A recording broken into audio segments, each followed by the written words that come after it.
85페이지 9.2의 비과세 양도소득이죠. 비과세 양도소득은 1.1세대 1주택 양도 넘기시면 2점 기타 비과세, 3점 비과세 감면의 배제까지 해서 크게 세 가지로 구성되는데 2점하고 3점은 혼자 보세요. 시험에 안 나온다고 생각하면 되고요. 1점의 1세대 1주택의 양도는 대단히 중요합니다. 그러니까 1세대 1주택의 양도는요. 여러분의 일상생활에서도 아주 중요하고 수업 목적으로도 말 문제로 상당히 많이 나오고 있습니다. 양가로 1번의 의미 보시면 양도율 현재 1세대가 1주택만을 보유 중 주택의 보유기간이 2년 이상인 경우죠. 그러니까 이렇게 생각하시면 됩니다. 우리나라에서 셀러리맨, 일반 월급쟁이들의 자기 집 한 채의 의미가 어느 정도인지는 알죠? 되게 쉽지 않죠? 10년을 꼬박 모아야 집을 한 채 살 수 있다는 등 그러잖아요. 이 집 하나 있는 사람이 다음은 이제 이사 갈 때 집을 팔다 보면 양도 차익이 발생할 수도 있잖아요. 근데 자기가 집이 막 2개, 3개가 아니어서 그러니까 투기 목적으로 이사 가는 사람이 아니라 예를 들어서 직장을 이동한다거나 어떤 이유에 의해서 필요적으로 어쩔 수 없이 이전하는 사람이 양도 차익이 나오면 세금을 많이 내야 할 거라는 거죠. 그러니까 집값이 올라서 세금이 많이 나와서 세금 무서워서 이사를 못 할까봐 그냥 집이 하나 있는 사람은 2년 동안 집을 보유했다가 팔았다가는 세금이 양도 차익이 아무리 나와도 세금을 안 나오게 하는 그런 재미있는 제도인데요. 중요한 게 한 사람당 한 주택이 아니라 1세대. 그러니까 예를 들어서 기본적으로 부부가 있고 애들이 있을 거 아닙니까? 그 집에 1세대 집 하나이면 2년 동안 가지고 있던 것을 팔아도 문제가 없다는 뜻이고요. 단 실제 양도가의 9억 초과 주택은 1주택만을 보유하다 양도해도 양도소득세 과세입니다. 실제 양도입니다. 기준시가가 아니고요. 양가로 2번은 1세대 요건을 배우고 밑에 양가로 3번은 1주택 요건을 배웁니다. 1세대 원칙은 거주자 및 배우자와 그들과 동일한 주소 거소에서 생계를 같이 하는 가족의 집단인데 말씀드린 것처럼 남편하고 아내가 같이 세대를 하나 구성하는 게 1세대인데요. 그러면 결혼 안 했는데 노총각인데 직장생활 열심히 해서 돈 많이 벌어서 집 하나 있는 사람은 1세대가 아닌가요? 결혼을 안 했다는 이유만으로. 그래서 반가로 2번에 예외가 있는데 원칙적으로 세대를 구성하려면 배우자가 있어야지만 다음의 경우에는 없어도 된다고 되어 있습니다. 동그라미 1번 30세 이상이면 자기 앞가림 할 수 있으니까 결혼 안 했어도 1세대고요. 동그라미 2번 배우자가 사망하거나 이혼했어도 자기 혼자 살고 있어도 당연히 1세대고 동그라미 3번에 종합퇴직 양도소득이 최저생계비 수준 이상으로 소유하고 있는 주택 또는 토지를 관리 유지하면서 독립된 생계를 유지할 수 있어도 1세대입니다. 예를 들어서 제 강의를 듣고 만 21살에 분명히 최연소로 회계사 세무사를 합격하는 친구가 있을 거예요. 여러분 중에 한 명이라고 가정하죠. 이 친구는 21살, 만 21살부터 직장생활을 한 다음에 한 8년 동안 열심히 버는 거죠. 그래서 집 하나 사는 거예요. 아직 결혼 안 했어도. 그래도 아직 만 29밖에 안 되잖아요. 이렇게 꼭 30살이 의미가 없더라도 자기가 충분히 돈이 있으면 집을 살 수 있는 거니까 동그라미 3번도 나이를 불문하고 1세대를 구성하는 걸로 봐줍니다. 다만 가로 열고 미성년자는 1세대를 구성하는 걸로 봐줄 수가 없습니다. 근데 주 3번에 또 미성년자도 집 하나 있는 걸로 봐줄 수 있는 예외가 있으니까 나중에 배우겠습니다. 양가로 3번에 1주택입니다. 반가로 1번의 원칙. 사실상 주거용으로 사용하는 건물과 부수토지 가로 열고 공부상 용도와 사실상 용도가 다르면 여기서 공부란 공공의 장부입니다. 그러니까 국가에 등기되어 있는 장부하고 사실상 용도가 다르면 공부로 보는 게 아니라 사실상 용도로 보고요. 부수토지는 주택 정착 면적의 5배까지 이런 말은 많이 했으니까 생략해도 괜찮죠. 5배까지는 봐줍니다. 동그라미 2번에 겸용주택이라고 주택과 상가가 같이 있는 경우인데 이때는 부가세법 규정을 준용해서 22페이지 전술했었고 부가세 31페이지 후술하니까 간단히 읽어보면요. A에 주택면적이 주택의 면적 즉 상가면적보다 조금이라도 크면 건물 전체를 주택으로 봐주고요. 그러면 이제 1세대 1주택이 돼서 세금이 안 나오는 거고 B에 보면 주택면적이 주택의 면적인 상가면적보다 작거나 같으면 별 수 없이 이만큼 판 주상복합 건물 중에 이 정도만 주택이고 나머지 정도가 상가가 되니까 주택 부분만 주택으로 봐서 일부는 세금을 내지 않고 일부는 세금을 내는 겁니다. 동그라미 3번에 다가구 주택인데요. 역시 전에 전술했죠. 그냥 일반적으로 우리 주택가, 아파트촌 말고요. 주택가에 있는 한 3층짜리 건물에 3층 주인 살고 2층, 1층에 세입자 사는 것을 제가 다가구라고 그런다고 그랬죠. B의 1번부터 보시죠. 일반적으로 가구별로 분양하지 않고 하나의 매매 단위로 양도하면 그냥 1주택으로 봅니다. 집이 3개가 아니에요. 근데 이제 한 가구가 독립하여 거주할 수 있도록 구획된 부분을 원래 가까이 한 주택으로 보니까 3층 따로, 2층 따로, 1층 따로 팔면 집이 3개가 되는 건데요. 일반적으로 그렇게 3층짜리 건물은 주인장이 잘 다 가지고 있어가지고 한 번에 팔거든요. 그러면 집이 하나입니다. 그럼 좀 유리한 거죠. 집이 3개로 봐주면 세금이 나오는 건데 집을 하나로 봐주면 세금이 안 나오는 거고요. 사회 보시면 공동소유주택, 소득세법에 특별한 규정이 있는 것 외에는 공동소유의 각자의 소유로 본다라고 되어 있습니다. 넘겨보시면 양가로 3번에 1주택의 반가로 이번에 예외입니다. 첫 번째 1세대 2주택의 경우에는 먼저 양도하는 주택은 양도소득세가 과세되지만 다음의 경우에는 1세대 2주택이어도 특별한 사유가 인정되므로 1주택으로 보고 비과세하는 매우 좋은 특례입니다. 자, 1번부터 6번까지 있는데 이거는 한 세대, 즉 남편하고 아내 한 세대에 집이 하나예요, 두 개예요? 두 개예요, 두 개.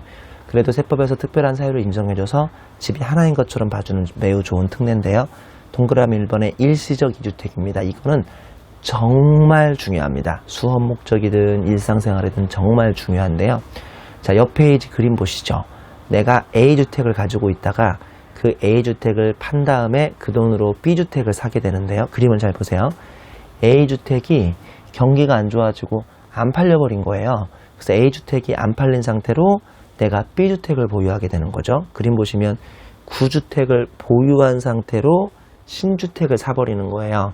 그러면 신주택하고 9주택이 약 좀 겹칠 수가 있잖아요. 그럴 때 신주택을 산 날로부터 2년 이내에만 3년이죠. 3년 이내에만 예전 집을 팔아버리면 아무 문제가 없습니다. 그러니까 지금 이 그림은 내가 일시적으로 집 2개를 가지고 있는데 그게 투기 목적으로 집을 2개 가지고 있는 게 아니라 뭐 재수없게 하필이면 앞집이 안 팔린 상태에서 뒷집을 사버린 걸로 가정해 주니까 뒷집을 산 날로부터 빨리 3년 이내에 앞집을 팔아버리면 이때는 문제가 없습니다. 왜 우리 부동산 같은 거 보면 막 금매, 뭐 몇억 처분, 금매 몇억 처분 있잖아요. 그 금매가 여러 가지 사유일 수 있는데 그 중에 한 가지 사유가 바로 이거죠. 그 사람이 새 집을 덜컥 사버렸는데 앞집을 산 지가 막 2년, 10개월, 11개월 돼버렸으면 이걸 싸게라도 빨리 팔아버려야 세금이 안 나오게 되는 거니까 뭐 그런 이유로 부동산 시장에 금매가 나오는 것도 하나의 이유긴 합니다. 상당히 중요합니다, 이거. 자, 그 다음에 다시 앞으로 동그라미 2번 직계존속 동거봉양 2주택이라고 해서 60세 이상 직계존속 동거봉양을 위해서 세대를 합친 후 5년 이내 양도하시면 돼요. 그러니까 시골에 부모님이 계시는데 60세가 넘었어요. 이번에 부모님이 좀 혼자 사시기가 뭐 하셔가지고 서울로 올라오시라고 했죠. 그래서 주민등록을 서울로 같은 세대로 우리 노부모로 놓으시게 된 거예요. 그러면 우리 세대에 집이 2개 있는데 그럴 때 5년 이내만 세대 합친 다음에 집을 팔아도 문제가 없고요. 동그라미 3번은 혼인으로 인한 2주택이라고 해서요. 뭐 예를 들어서 노총각 한 명하고 노처녀 한 명이 각각 직장생활을 오해해서 집 하나를 갖고 있다가 이번에 결혼을 해버린 거죠. 우연히 그러면 이 한 세대에 집이 2개 생기는 건데 그때도 빨리 5년 이내 팔아버리면 문제 없습니다. 1주택 보유자 가로 열고 또는 무주택이나 동거 중인 직계존속이 1주택인 경우 포함. 그러니까 노총각 자기는 집이 없는데 자기가 모시고 있는 아버지가 집이 하나 있었을 때 새로운 와이프가 아니죠. 와이프랑 결혼했는데 그 와이프도 집이 하나 있는 것도 포함이라는 소리예요. 가로 대용은 그렇게 중요하진 않습니다. 자, 이럴 경우 주택에 있는 배우자와 혼인 후 5년 이내 양도하면 이때도 혼인 후 인한 일시적 2주택이라고 해서 빨리 집 하나를 파시면 문제가 없습니다. 1번은 3년 이내고 2번, 3번은 5년 이내입니다. 제가 그리고 그 이하는 이해독이라고 붙여놨는데요. 동그라미 4번 장기저당 담보주택 2주택이라고 해서 장기저당 담보주택을 소유하고 있는 직계존속을 동거봉양하기 위해서 세대를 합침으로써 1세대 2주택 보유 중 양도하는 거죠. 그러니까 우리 부모님을 내가 세대를 합쳤는데요. 우리 부모님이 장기저당 담보주택이라는 걸 가지고 있을 경우에도 이것도 1세대 2주택이어서 집을 파는 게 문제가 없다는 소리고요. 동그라미 5번 임대주택 사업자의 거주용 2주택 임대주택 사업자가 장기 임대주택과 거주기간 2년 이상인 거주주택을 보유 중 거주주택을 양도하는 경우도 1세대 2주택을 팔아도 문제가 없습니다. 4번, 5번은 중요하지 않고요. 6번도 중요성이 좀 떨어지긴 하는데 과거 이게 시험에 나왔었어요. 지금부터 A, B, C, D, E에 해당하는 특별한 사유로 주택과 일반 주택을 보유 중에 반드시 일반 주택을 먼저 양도해야만 이때는 1세대 2주택이어도 마치 1세대 1주택인 것처럼 혜택을 줘서 세금을 물리지 않습니다. 이거 순서 중요합니다. 얘는 반드시 특별한 사유로 인한 주택을 먼저 파시면 안 되고요. 일반 주택을 먼저 파셔야 돼요. 그러니까 유예 5번까지는 뭘 먼저 팔든지 순서에 영향은 없는데 동그라미 6번은 반드시 일반 주택을 먼저 팔아야 1세대 1주택으로 비과세가 됩니다. 제가 A만 설명드릴 테니까 B, C, D, E는 혼자 보세요. A 보시면 상속받은 주택입니다. 상속받은 주택.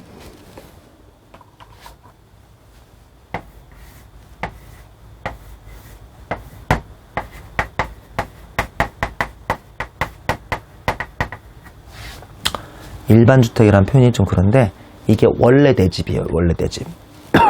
근데 이번에 아버지가 돌아가셨어요. 그래서 아버지 집이 나한테 상속이 됐어요. 바로 이게 상속받은 주택이죠. 내가 그래서 엉겹결에 1세대 2주택이 돼버린 거예요. 무슨 말씀인지 알죠? 이때 반드시 내 집을 먼저 팔아야 문제가 없습니까? 아버지한테서 상속받은 집을 팔아야 문제가 없습니까? 내 집인 거예요. 내 집. 그러니까 내 집을 팔려고 하는데 아버지로부터 상속받은 주택이 내 집을 앞을 막아서 두 채인 척 보이면 곤란하다 이거예요. 그래서 이 집은 없는 걸로 보니까 이 집부터 파시면 안 되고 이 집을 먼저 파면 나는 지금 집이 하나인 거잖아요. 거꾸로 내가 가지고 있던 집을 먼저 파는 게 아니라 상속받은 집을 팔아버리면 이 집 팔 때 내가 집 하나 또 있으니까 1세대 2주택인 거예요. 이때 반드시 일반 주택을 먼저 파셔야 합니다. 순서 중요합니다. 양가로 4번으로 내려오시죠. 양가로 4번은 2년 이상 보유를 하셔야 합니다. 반가를 본 원칙 보시면 보유기간이 2년 이상이어야 1세대 1주택 비과세 혜택이 있다고 되어 있는데 다음은 보유기간에 제한이 없으니까 상당히 좋은 거죠. 동그라미 1번 임차일부터 양도일까지 기간 중 세대 전원이 거주한 기간이 5년 이상 거주한 건설 임대주택. 건설 임대주택이라고요. 아파트 크게 한 단지 지으면 예를 들어서 이번에 30동짜리 큰 아파트를 30개를 지었다고 쳐야 30동짜리 아파트. 그 중에 한두 동은 임대주택이라고 해서 영구 임대주택이라고 해서 그 집을 판 게 아니고요. 좀 서민들 아니면 우리 좀 생활 힘든 사람들한테 임대해 주는 집이 있는데 이 임차일부터 양도일까지 세대 전원이 거주한 5년 이상의 건설 임대주택이라는 걸 팔면 이때는 그 보유기간 2년 이상 여부를 따지지 않고 비과세 혜택이 있습니다. 동그라미 2번 국외 이주 1년 이상 국외 거주를 필요로 하는 취약 근무상 형편으로 세대 전원이 출국하는 경우 아까 말씀드렸죠. 그러니까 예를 들어서 집 산지 채 얼마 되지도 않았는데 그러니까 채 2년 되지도 않았는데 갑자기 모든 가족이 국외 해외로 이민 간다거나 해외로 이정할 일이 있어서 이 집을 파는 경우도 굳이 2년 이상 가지고 있지 않아도 문제가 없고요. 동그라미 3번 학교 가로 열고 유치원 초중학교 제외입니다. 그러니까 고등학교 정도가 되겠죠. 취학 그러니까 고등학교 전학을 갔어요. 딴 동네로. 근무상 형평 사업상 형평은 안 됩니다. 그러니까 근로소득자는 되는데요. 사업소득자 형평은 안 돼요. 1년 이상 장기치료를 위하여 세대 전원이 다른 시군으로 이주하는 경우 이런 경우도 채 2년을 안 가지고 있다가 팔아도 문제 없고요. 동그라미 4번에 협의 매수 수용 그 밖에 법률에 의해 수용되는 경우 내 집이 이번에 큰 길이 난다고 어쩔 수 없이 수용되는 경우도 채 3년, 2년을 가지고 있지 않아도 문제가 없습니다. 동그라미 5번 주택 재개발, 재건축의 조합원이 사업 시행기간 중 다른 주택을 1년 이상 거주하다가 관리 처분 계획 등에 따라 취득하는 주택으로 세대 전원이 이주하는 경우도 큰 문제가 없습니다. 주 1번 아까 1세대 1주택이 있으면 배우자가 있어야 한다고 했죠. 배우자는 생계요건이 없으므로 별거시에도 무조건 같은 세대로 보고요. 그 다음에 주 2번 기타 동거가족의 취약, 질병 요양, 근무상 형평, 사업상 형편으로 일시퇴거한 경우에도 그냥 같은 세대로 봐준다는 특례가 있고요.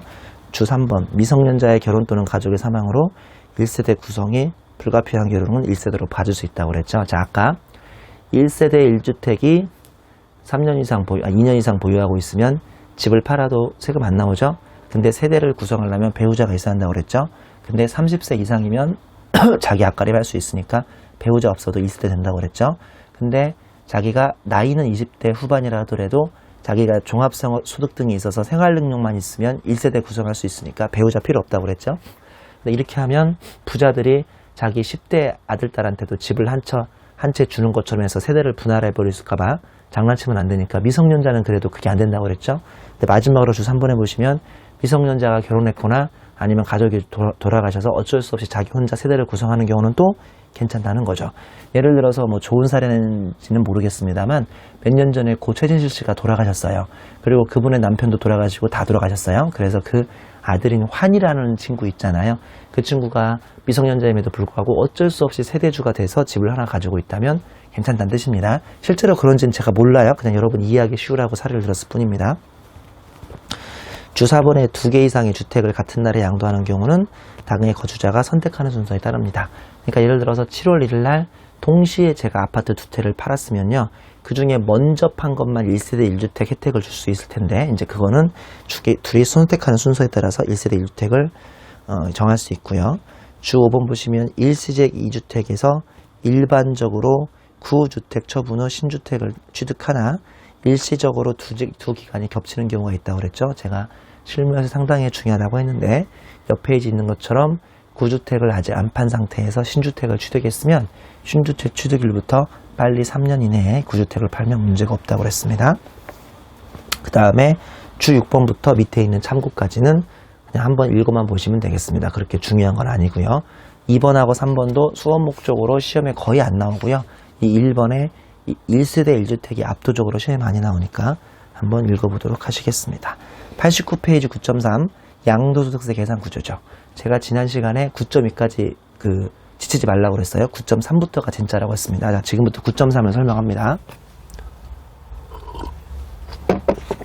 양도소득세는 말 문제도 많이 나오고 계산 문제도 많이 나오는데요. 이 풀이 구조를 아셔야만 계산 구조는 여러분들이 접근할 수 있으니까 지금부터 제가 칠판에 써드린 거 무조건 암기하셔야 합니다. 무조건 암기.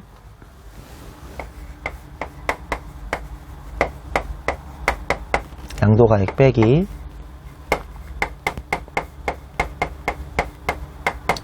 취득가액 빼기 기타 필요경비 그러면 양도 차익이 나오고요. 거기서 기분 좋게 2가지를 빼줍니다. 장기보유 특별공제 양도소득 기본공제 그러면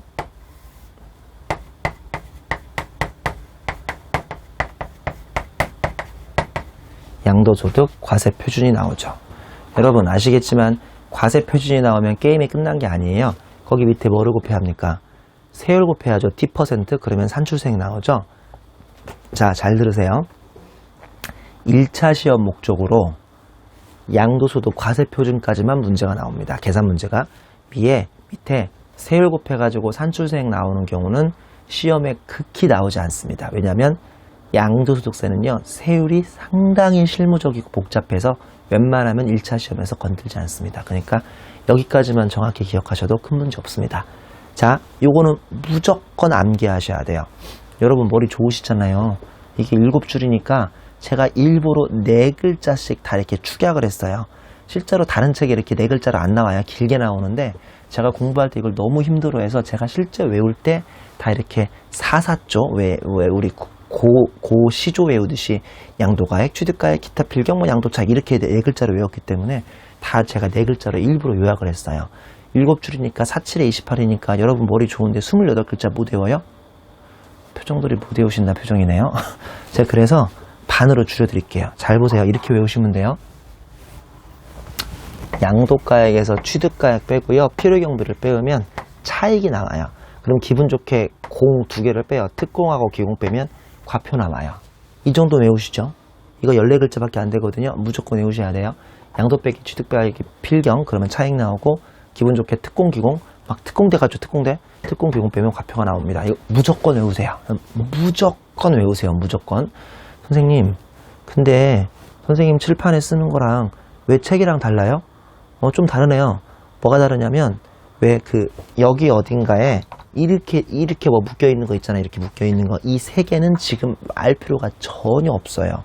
그 3개는 지금 알 필요가 전혀 없다니까요. 이따가 뒤에 딱 한번 나옵니다. 그럼 결론적으로 양도 빼기 취득 빼기 필경 그러면 차익 나오고 특공 빼고 기공 빼면 과표가 나오죠. 세율 곱하기 해서 산출세 그건 당연히 알 필요 없으니까요. 자, 쉽게 설명드리죠. 제가 10년 전에 1억의 땅을 샀어요.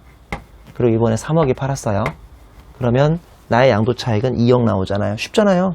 10년 전에 1억에 산 땅을 지금 3억에 팔았으면 양도 차익이 2억 나와요. 근데 왜 우리 부동산을 사고 파면 중개 수수료도 내고요. 취득세 같은 것도 내고 왜 그러잖아요. 그리고 또 왜 이게 토지가 아니라 만약에 건물이라면 소위 자본적 지출 같은 걸 해서 엘리베이터가 없는 건물이면 엘리베이터 설치하고 그럴 수 있죠. 이게 바로 이제 기타 필요 경비 보시면 기타 필요 경비와 자본적 지출도 일종의 사후적인 취득인 개념이니까 취득가액만 빼주는 게 아니고 기타 필요 경비와 그 다음에 자본적 지출도 빼주는 거예요. 예를 들어서 이 건물 사고 파는데 1,000만 원 정도가 수수료 등으로 들었다면 양도차익은 1억 9천이 되는 겁니다. 어렵지 않죠? 그리고 장기보유 특별공제라고 해서 오래 가지고 있는 건물이나 토지는 아무래도 양도차익, 시세차익이 높을 테니까요. 이게 여러분 그냥 소위 시세차익이라고 생각하면 돼요. 시세차익. 양도차익이 높을 테니까 많이 세금이 나올까봐 오래 가지고 있다가 오랜만에 팔면 장기보유 특별공제라고 해서 더 많이 빼주는 제도가 있는데요. 기본적으로 10년 만에 팔면 30%를 빼주거든요. 곱하기 1.9억에 30%면 약 5,700만 원이고요. 양도소득 기본공제라고 미등기 등이 아니면 1년에 무조건 250만 원을 빼주는 제도가 있습니다. 그러면 과세표준은 138, 133, 130.5M 나오나요? 풀어보시면 되겠네요. 이렇게 1억 3천 정도. 양도차익은 1억 9천이었는데 이것저것 빼준 다음에 1억 3천 정도 나오는 계산 구조고요. 이거 무조건 암기하셔야 합니다. 주 1번 보시죠. 양도가액 및 취득가액 산정 원리예요. 요거 산정하는 거. 보다시피 양도가액은 실지양도가액, 매매사례가액, 감정가액 또는 기준시가 중에 하나. 그 다음에 가운데 세로의 취득가액도 실지취득가액, 매매사례가액, 감정가액. 얘는 환산취득가액이라는 게 있죠. 그 중에 하나 아니면 기준시가. 그리고 기타 필요경비는 실발생 필요경비 아니면 필요경비 계산공제 중에 하나를 선택을 하시면 됩니다. 여러분 잘 들어보세요. 선생님 제가 이번에 3억에 양도했는데요. 이게 양도가액 중에 실지양도입니까? 매매사례입니까? 감정가액입니까? 기준시가입니까? 어떻게 하는 겁니까? 어떻게 하라고요? 이 4개 중에 하나를 본인이 편한 걸 선택해서 신고하는 거게요? 아니면 위에 있는 순서대로 있는 걸 먼저 찾아가지고 실지양도부터 하고 없으면 매매사례, 없으면 감정가액, 없으면 기준시가부터 하는 거게요? 어떻게 하는 거게요?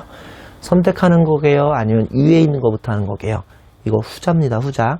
선택하는 게 아니라 위에 있는 걸 먼저 찾아가지고 해야 돼요. 그게 없으면 다음 거, 없으면 다음 거, 마지막에도 없으면 기준시가라는 걸로 갑니다. 그러니까 이 순서는 암기하셔야 합니다. 이거 암기하셔야 돼요. 자, 어떤 순으로 해야 한다고요? 실지양도, 매매사례, 감정가액 없으면 기준시가로 합니다. 이거 암기하셔야 돼요. 빨리 암기하세요. 실사감기 순으로 암기해요. 실사감기. 나중에 회계사 같은 거 되면요. 연말에 재고실사 가러 나가요. 날씨가 추워서 감기 걸려요. 아, 썰렁하죠? 실사감기 좀 외우시라니까요. 그리고 이건 양도할 때고 취득할 때는 뭘로 하냐 순서대로 실사감기. 근데 그 사이에 환절기 감기가 있나 보죠? 실사감환기. 그래서 환산취득가액이 있으니까 무조건 암기하셔야 합니다. 동그라미 1번 실지거래가액 원칙이라니까요. 이거 있으면 이거 먼저 하시는 거예요. 동그라미 2번 동일기준 적용 원칙이라고 해서 양도가액이 실사감 중 하나라면 10년 전에 취득했던 그 토지의 가액도 취득가액도 실사감환 중 하나를 하시는 겁니다. 자, 헷갈리면 큰일 나요. 잘 보세요. 잘 보세요. 지금 내가 이번에 3억에 판 게 실지양도가액이라고 쳐요. 10년 전에 취득한 것도 무조건 실지취득가액으로 해야 합니다. 맞아요? 틀려요? 아니라니까요. 그러면 잘 보세요. 그림. 실지양도가액에서 실지취득가액으로 화살표가 나가고 매매사례가액에서 매매사례가액으로 화살표를 제가 만들었겠죠. 근데 화살표가 그렇게 되어 있진 않잖아요.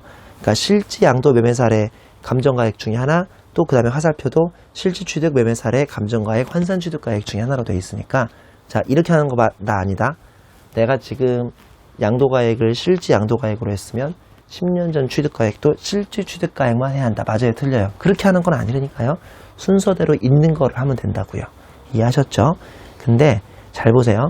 양도가액이, 오늘 양도한 가액이 이거 자체가 기준시가가 돼버리면 그때는 10년 전 취득가액도 무조건 뭐가 돼야 한다? 기준시가가 돼야 한다는 거예요. 보면 어쩐지 그림을 보니까 기준시가는 기준시가끼리만 하세표가 되어 있죠. 자, 이거 기억하셔야 돼요. 다시 한번. 요새는 이런 게 시험에 거의 안 나오긴 합니다. 왜냐면 요새는 양도소득세가 100% 뭘로 신고하게 해요? 기준시가계요, 실질거래가액이에요. 당연히 실질거래가라고 요새는 양도해야 하거든요. 이거 신고해야 하거든요. 그래서 요새는 이 그림의 중요성이 완전 떨어졌는데요. 예전에는 단골로 시험에 많이 나왔다니까요. 자, 다시 한번.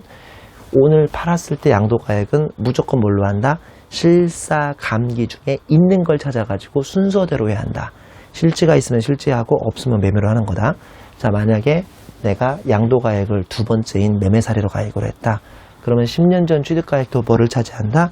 매매사례를 차지한다가 아니라니까요. 그게 아니고 실사감환 중에 하나를 있는 순서대로만 찾으시면 됩니다. 근데 만약에 오늘 양도가액을 기준시가로 했으면 그건 어쩔 수 없이 10년 전 취득가액도 무조건 기준시가로 합니다. 이거를 동그라미 2번에 동일기준 적용원칙이라고 부르죠. 자, 동그라미 3번. 취득가액이 실질 취득가액이면 기타 필요경비는 실발생 필요경비로 하는 거고요. 진짜 발생한 0.15. 그게 아니라 그 이외의 방법, 즉 매매사례, 감정가액, 환산취득가액 기준시가로 했다면 그때는 필요경비도 진짜 들어간 필요경비를 하는 게 아니라 계산공제라고 대충 퍼센트만 곱해가지고 빼주는 건데요. 굳이 퍼센트를 알고 싶으시면 다음 페이지 곱표시 2번에 토지 건물은 취득시 기준시가의 3%예요. 취득시 기준시가를 찾으셔야 돼요. 문제에서 줍니다. 기준시가의 3%, 미등기 0.3%, 부동산에 관한 권리라면 취득시 기준시가의 7%, 미등기 1%, 주식 등 기타 자산은 기준시가의 1%까지 계산공제라고 해서 진짜 발생한 필요경비를 빼주는 게 아니라 대충 계산해서 곱해주는 제도입니다. 그러니까 이렇게 생각하시면 돼요. 요새는 거의 100% 오늘 판 양도가액도 실지 양도가액, 10년 전에 취득한 가액도 실지 취득가액, 그 다음에 필요경비도 대충 3% 때려주는 게 아니라 진짜 발생한 필요경비가 요새는 대세입니다. 요새는 거의 이렇게 하고 있어요. 다시 89페이지로 오시면 곱표시 1번에 각 개념의 정의가 있죠. 양가를 번의 매매사례 가액은 양도일, 취득일 전후 각 3개월입니다. 각 3개월이요. 앞에 3개월, 뒤에 3개월. 해당 자산에 동일성, 유사성이 있는 자산의 매매사례가 있으면 그 가액이죠. 이번에 301호가 팔렸는데 얼마인지 모르겠으면 앞뒤 3개월씩 6개월 동안 302호나 401호가 팔린 가액을 준용해서 이 금액을 구하는 걸 매매사례 가액이라고 하고요. 감정가액은 뭐냐면 말 그대로 감정평가사 감정받는 건데 양도일 또는 취득일 전후 각 3개월 이내에 해당 자산에 대해서, 이때도 주식은 제외죠. 주식은 감정평가할 수 없어요. 둘 이상의 감정평가업자, 둘 이상이어야 합니다. 하나가 아니에요. 평가한 것으로 신빙성 있는 것으로 인정되는 감정가액으로 하나고요. 그 중에서 감정가액의 평균액이요. 둘 이상이 하나는 안 됩니다. 넘기시면 환산취득가액은 양도 당시 실사감을 기준시가에 따라서 환산한 취득가액인데 제일 밑에 있는 사례에 곱표시 1번, 즉 케이스 2번을 풀어보시면 무슨 말인지 압니다. 그리고 양가로 4번의 기준시가인데요. 반가로 1번 토지는 개별공시지가라고요. 매년 5월 정도에 국토해양부인가? 국토건설부 여기서 발표하는 그런 개념이 있습니다. 반가로 1번의 건물은 국세청장 고시가격이라는 게 있고요. 반가로 3번 주택은 고시된 개별주택 가격 또는 공동주택 가격. 반가로 4번은 지정지역 내 오피스텔은 국세청장 고시가격. 반가로 5번의 부동산 취득권은 지금까지의 그 취득을 위한 불이백에 프리미엄이 붙어 있으면 프리미엄까지 더해가지고 부동산 취득권의 기준시가를 산정하고요. 반가로 6번의 상장 주식은 취득일 또는 양도일 이전 1개월의 최종 시세가액 평균액. 그 다음에 반가로 7번 비상장 주식은 상증법의 보충제 평가 방법에 의한 평가액인데요. 가로 열고 단 순손익액은 직전 사업연도의 순손익액, 순자산가액은 직전 사업연도 말 순자산가액을 사용한다고 되어 있죠. 이 반가로 6번, 반가로 7번의 상장 주식과 비상장 주식의 평가는요, 우리가 소위 나중에 상증법이라는 그 공개 특강 강의에서도 배우는데, 상증법에서도 상장 주식과 비상장 주식을 어떻게 평가하는지를 배우는데요. 그거하고 이 양도소득세에서 상장 주식과 비상장 주식을 평가하는 방법이 약간 달라가지고 과거에 반가로 6번, 반가로 7번이 말문제로 시험에 나온 적 있죠. 반가로 6번은 취득일 이전 1개월입니다. 반가로 7번은 상증법상 보충주 평가가액인데 요거는 두 번째 줄에 있는 것처럼 직전 연도 말, 순손익은 직전 사업연도 3년 전 평균이 아니에요. 상증법에서 이거 또 배울 때는 3년간이라고 되어 있는데 요거는 직전 사업연도만 하는 거고요. 그 다음에 순자산가액도 직전 사업연도 말 순자산가액을 사용하니까 함정으로 출제될 수 있으니까 잘 한번 판단해 보시기 바랍니다. 꽃표지 2번 설명했고 꽃표지 3번 이해도 갈 때만 보는 거고요. 꽃표지 4번에 실질취득가액의 기타 규정이라고 해서 동그라미 1번 토지, 건물, 구축물 등을 일괄로 양도했을 경우 각각의 양도가액 구분이 불분명하면 부가세법에 안 분하는 규정을 41페이지에서 후술하는데 그때 공부하시면 되고요. 동그라미 2번 매수자가 양도소득세를 대신 부담한 경우 무슨 말씀이냐면 양소세는 너무 당연하지만 매도자가 내는 거예요? 매도인이 내는 거예요? 매수인이 내는 거예요. 다시요. 양소세는 판 사람이 내냐고요? 산 사람이 내냐고요? 양소세 누가 내요? 당연하지만 판 사람이 내죠. 산 사람은 취득세를 내는 거고 판 사람이 양도소득세를 내는 건데요. 이번에 내가 부동산을 사오고 싶은데 상대방 매도자가 죽어도 안 판대요. 아무리 돈을 많이 쳐줘도 죽어도 안 판대요. 네, 그래서 제발 팔아라. 왜 안 파냐? 돈이 섭섭하면 더 쳐주겠다고 하니까 이분이 손사래를 치면서 돈을 더 쳐주면 더 쳐줄수록 자기가 세금이 너무 많이 나온다. 옛날에 1억에 샀는데 지금 당신이 막 30억, 50억에 사가면 나는 양도차익이 너무 많이 나와가지고 세금 무서워서 너한테 못 팔겠다고 하는 거예요. 나는 그래도 너무 그 집을 사고 싶으면 이렇게 할 수도 있거든요. 내가 그 세금까지 물어주겠다. 그러니까 이게 소위 무슨 말이냐면 원래 양소세는 매도자가 내시는 건데 매수자가 그 세금까지 내주기로 한 거죠. 자, 한번 읽어볼게요. 동그라미 2번 매수자가 양소세를 대신 부담한 경우죠. 극히 드문 케이스인데요. 화살표를 보시면 양도소득세를 포함한 가액을 각각 매도자 양도가액과 매수자 취득원가로 인정하죠. 그러니까 1억짜리를 내가 너무 그 집을 사고 싶어서 50억에 내가 사기로 했어요. 그러면 세금이 한 10억 나온대요. 그 사람한테 50억에 세금 10억까지 주는 매우 비정상적인 매매인데요. 그때는 그 10억까지 포함한 60억이 총 매매가액이 된다는 뜻입니다. 동그라미 3번 상속세 및 증여세법에 따른 가업상속공제라는 게 있는데 이 가업상속공제가 적용된 자산의 양도차익을 계산할 때 취득가액은 다음의 금액을 합한금액으로 한다고 되어 있는데요. A. 피상속인의 취득가액 곱하기 가업상속공제 적용률. B의 상속개시일 현재 해당 자산 곱하기 1 빼기 가업상속공제 적용률. 가업상속공제 적용률만큼은 세금을 안 냈을 테니까 그거를 뺀 나머지 금액만 양도소득세 계산할 때 산입을 하라는 뜻인데요. 요거는 우리가 상속세에서 가업상속공제가 뭔지를 강의를 들어보셔야 좀 더 이해하기가 쉽겠습니다. 자, 사례 1번은요. 지금 위에서 배웠던 이거를 실사감기 중에서 뭐를 구해서 우리가 계산을 해야 하는 것으로서 만들어 온 사례인데요. 요새는 이 사례의 중요성이 좀 떨어지고 있으니까 혹시나 해서 만들어 온 사례니까 케이스 1, 2, 3번을 한번 나중에 풀어보시도록 하고요. 여러분 어쩌죠? 여기까지 겨우 우리는 양도가액 공부한 거고요. 그 옆에 주 2번부터 취득가액이 쭉 나오는데요. 지금 보다시피 내용이 무지 길죠? 페이지 94페이지까지 한번 쭉 공부하셔야 이게 쭉 끝나는 구조이기 때문에 말씀드린 것처럼 양도소득세는 내용이 제가 무지 방대하다고 그랬어요. 그러니까 쫄지 마시고 복습 잘 하셔야 합니다. 잠깐 여기서 잘라서 갈까요? 너무 강의가 길어지니까 잠깐만 쉬었다가 91페이지 진행하겠습니다.